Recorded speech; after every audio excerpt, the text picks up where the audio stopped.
Hello. This video is for if you've just received your very first box violin. I want to go over some of the exercises that we do to just get used to holding it, putting it into rest position, putting it into play position, and then some interesting little facts about the violins. I'm going to get close. I'm going to show you what a box violin looks like. Of course, it looks just like a real violin. Just like this. It's got all the same parts, but of course this one, if I drop it, it's not gonna break. This one, if I drop it, it definitely will break. So if you've got your box violin, you wanna make sure that you treat this violin just like a real violin, so that when we get to our real violin, we already know what to do with it. So if you've got it, first you gotta know your left from your right. This is my left, this is my right. So you're going to take that left hand and you're going to go onto the violin's shoulder, just like this, just like we do. Violins have shoulders. We want to put our hand on it just like that. We want to make sure that we have a good enough grip. What I usually like to do is I say, shake it over here, shake it over here, shake it in the air. If you don't drop it, that means you've got a good grip on it. Now, we want to take that violin. We're going to do rest position first. For rest position, we take the violin in our left hand on the shoulder. We open up our arm just like that, and then we place it kind of in our armpit. Make sure that we have a good grip with the arm, just like that. And the most important part is to not squish that bridge. For a box violin, it's probably not going to matter as much. But for a real violin, if I really squish that bridge, that can cause a lot of problems. So we want to make sure we think about that early on so we don't have to replace any bridges. So if you take that violin, you put it into rest position just like that. You can either hold on to it if you're a little bit worried about dropping it. You can kind of use your arm like that, kind of squeeze it, or you can hold on to it also like this as we do a bow. Feet together. I can't show you that in the camera, but you want to make sure the feet are together just like that, and then you want to bow. All the way down, flat back, all the way back up just like that. All right. That's rest position.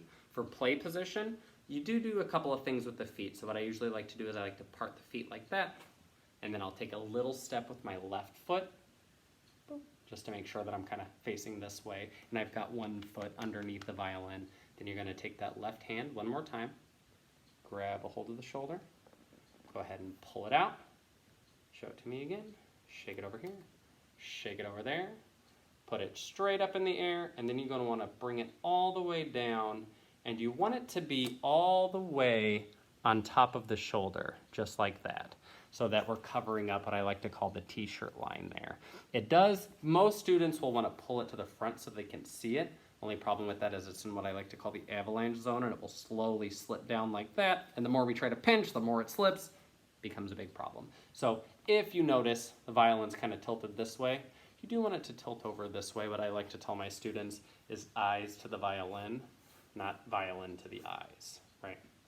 So once you get it on there, you want to put the head nice and relaxed, and you want to make the head heavy. You don't want to crane the neck. I know I look like I'm craning my neck, is a little small for me, but you don't want to crane the neck. You just want to make the head nice and heavy so that you can hold on to it, just like that. What I usually like to tell students is to go ahead and take a nap, and then wake up. Take that left hand again, grab a hold of the shoulder, go ahead and lift up the head, pull it out, show it to me again, and then put it back into rest position, and then put the feet together like that. I'll go through that whole exercise one more time, from rest position to play position, back to rest position. All right, feet together.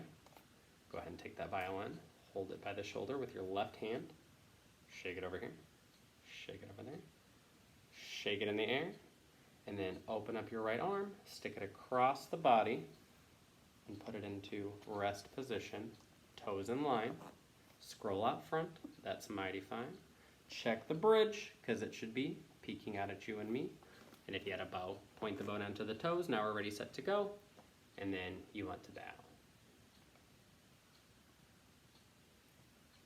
Then we'll part the feet. Boop. Take a little step with the left foot, just like that. Make sure you've got a good grip with the left hand. Pull it out, shake it over here, shake it over here. Put it all the way up top, and then bring it all the way down on top of the shoulder. And then rest your head right on top. Make your head nice and heavy. Drop the arm. Make sure the shoulders aren't up like this either. You want to make sure that they're nice and relaxed. You use the weight of the head to really hold this in place. You don't necessarily pinch it between your head and your shoulders. And then take a nap.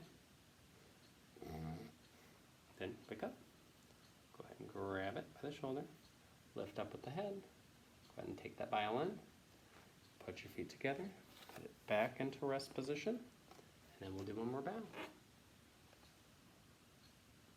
All right, if you have any questions at all, always let me know, and happy practicing.